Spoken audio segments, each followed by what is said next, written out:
नमस्कार मित्रांनो, तुमच्या सर्वांचे माझ्या यूट्यूब चॅनलवरती स्वागत आहे.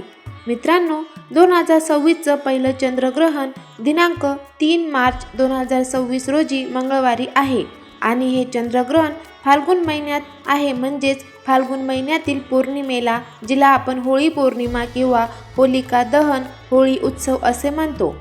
2 तारखेला होळी आहे आणि 3 तारखेला चंद्रग्रहण होणार आहे. हे चंद्रग्रहण किती वाजता सुरू होणार आहे आणि किती वाजता संपणार आहे, या ग्रहणाचा वेधारंभ म्हणजेच सूतक काळ किती वाजेपासून सुरू होणार आहे, विशेषतः गर्भवती स्त्रियांनी कुठले नियम पाळावेत, तसेच घरातील वृद्धांनी काय नियम पाळावेत, ग्रहणात काय करावे आणि काय करू नये, हे सर्व आपण या व्हिडिओच्या माध्यमातून जाणून घेणार आहोत. तर व्हिडिओ शेवटपर्यंत नक्की बघा.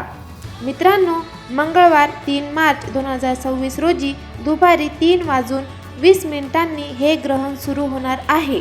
त्यानंतर 5:04 या ग्रहणाचा मध्यकाळ असणार आहे आणि ग्रहणाची समाप्ती सूर्यास्तानंतर म्हणजेच 6:48 होणार आहे. भारतामध्ये हे साधारण 3 ते 3.5 तासांचं ग्रहण दिसणार आहे, परंतु संपूर्ण जगामध्ये ही अत्यंत महत्त्वपूर्ण खगोलीय घटना आहे आणि जवळजवळ 5.5 तास या ग्रहणाचा काळ असणार आहे. हे ग्रहण मंगळवारी आहे, म्हणून विशेषतः मंगळ ग्रहाचा विशेष प्रभाव या ग्रहणावर होणार आहे. हे चंद्रग्रहण खूप प्रभावी आहे, कारण सूर्यग्रहणाच्या पेक्षा चंद्रग्रहण अधिक प्रभावी असतं. म्हणूनच चंद्रग्रहणाचे मोठ्या प्रमाणात परिणाम हे पृथ्वीवर होत असतात. ज्या ठिकाणी हे ग्रहण दिसतं त्या ठिकाणी त्याचे 100% परिणाम दिसतात आणि ज्या ठिकाणी अंशतात्मक दिसतं त्या ठिकाणी 50% परिणाम दिसतात आणि ज्या ठिकाणी हे ग्रहण दिसत नाही त्या ठिकाणी सुद्धा या ग्रहणाचा 25 ते 30% परिणाम हे दिसत असतात. या ग्रहणाचा आरंभ जरी 3:20 होतो आहे, तरीही ग्रहणाच्या पूर्वी 8 तास हा ग्रहणाचा वेधारंभ म्हणजेच सूतक काळ हा सुरू होत असतो. म्हणूनच सूर्योदयापासूनच या ग्रहणाचा सूतक काळ सुरू होत आहे. मित्रांनो, आता आपण जाणून घेऊ घरातील वृद्ध व्यक्तींनी आणि विशेषतः गर्भवती स्त्रियांनी या काळात नियम कसे पाळावे. या ग्रहण काळात घरातील वृद्ध किंवा आजारी व्यक्तींनी सकाळी 11 पूर्वी भोजन करून घ्यावे. 11 नंतर शक्यतो खाऊ नये. विशेषतः ज्या गर्भवती स्त्रिया आहेत त्यांनी सुद्धा 11 पर्यंत जेवण करून घ्यायचे आहे.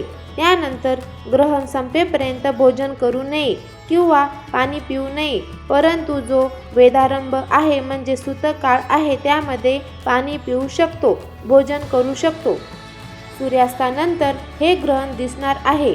ज्यावेळी हे ग्रहण पौर्णिमेला असतं तेव्हा सूर्यास्त जेव्हा होतो तेव्हा चंद्रोदय होतो आणि जेव्हा चंद्रोदय होतो तेव्हापासूनच ग्रहणाला आरंभ होतो.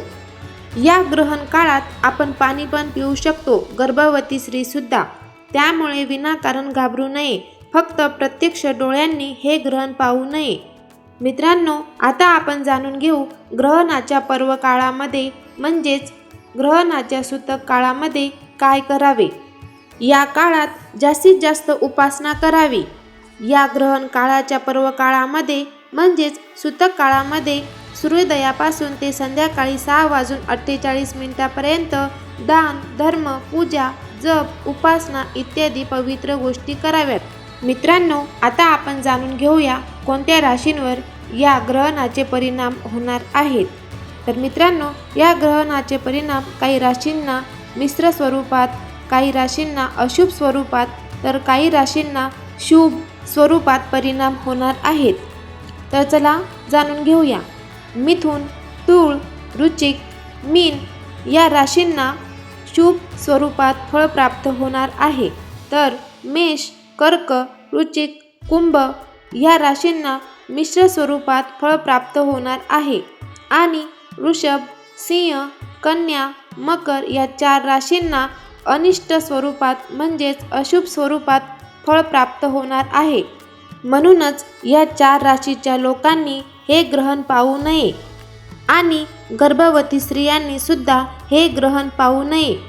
तर मित्रांनो, आज आपण जाणून घेतली 3 मार्च 2026 फाल्गुन पौर्णिमेला होणारे चंद्रग्रहण याबद्दल माहिती.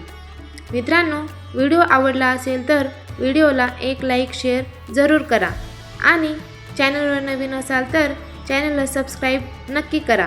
पुन्हा भेटूया अशाच माहितीपूर्ण व्हिडिओमध्ये. धन्यवाद.